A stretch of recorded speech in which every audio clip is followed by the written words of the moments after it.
Welcome back to the Lights Out podcast, bedtime stories for boys and girls for when the lights go out. Good evening, boys and girls.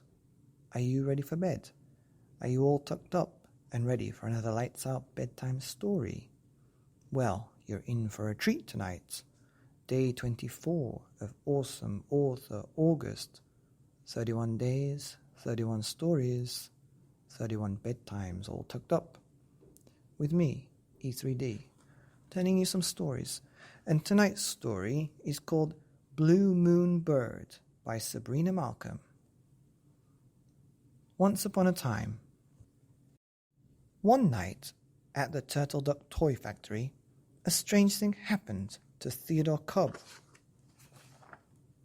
The Turtle Duck Toy Factory was a tall red building between the Bird's Egg Cafe and a Lemonade Grocer.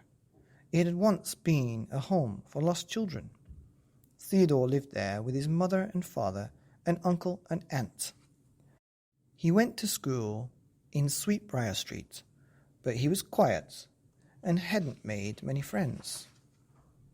When he got home from school each day, Theodore climbed the winding stairs to his bedroom. On his way up, he passed the toy-making machines. Every machine had its own job, such as sewing on tails, or adding eyeballs, or painting striped socks onto legs. And the sounds they made ranged from whoops and delicate whistles to clanks and deep grinding thuds. From Theodore's room on the very top floor, he could see where every toy began.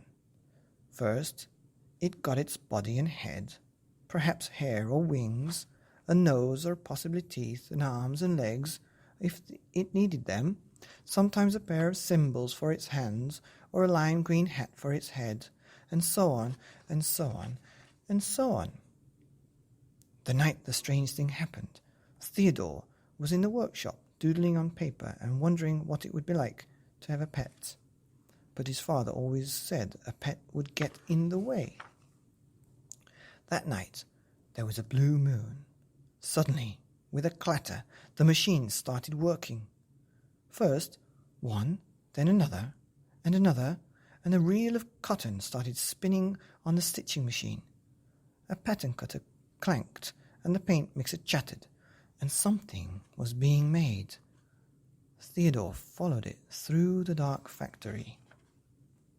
It tumbled from one machine to another, plunged through pipes and down chutes, spun around, swung along bins, hurtled along conveyor belts, and shot into other machines, but it was too dark to see what it was. With a clang, the last chute opened and something dropped out through, and the chute closed, and all the machines stopped. And Theodore opened the hatch at the bottom of the chute, and inside was a strange-looking thing. Theodore walked carefully back to the workshop. He propped the thing on the windowsill to get a better look at it. In the light of the blue moon, it glittered on the strange-looking thing, and it woke up, and Theodore almost fell over. When Theodore climbed down, he told the thing she was a bit mixed up, and he'd better call her Bird. Then, because it was after bedtime, he put her in the laundry basket by his bed. The bird stretched the wings once or twice and settled down, and Theodore talked to her for a long time.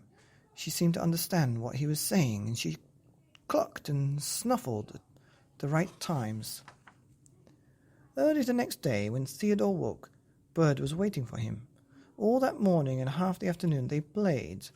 Theodore noticed Bird trying to fly, but her wings were too small. He made harnesses to help her, and she bobbed around the factory, wagging her wings.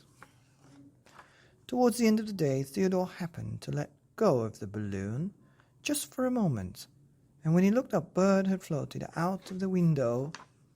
Theodore rushed downstairs along Kettle Street and into Gooseberry Lane, craning his neck to see the bird. When he crossed Limesong Road, he saw her high above the haberdashery, sailing along with a balloon. Outside the confectioner's, he was just in time to see her drift over the ginkgo tree into the Cornflower Hill Botanical Gardens He ran, gasping, through the blue iron gates and around the corner, straight into a boy flying a kite. After they had untangled everything and argued about whose fault it was, it seemed like a good idea to go to the factory and play hide and seek among the machines. So they did. The end. Wow, that was a pretty cool story about a boy and a strange toy, and then at the end he bumped into a friend and they went to play hide and seek. I guess that's what happens in the life of boys like Theodore, who live on the top floor next to the toy factories that make strange things like birds. Wow.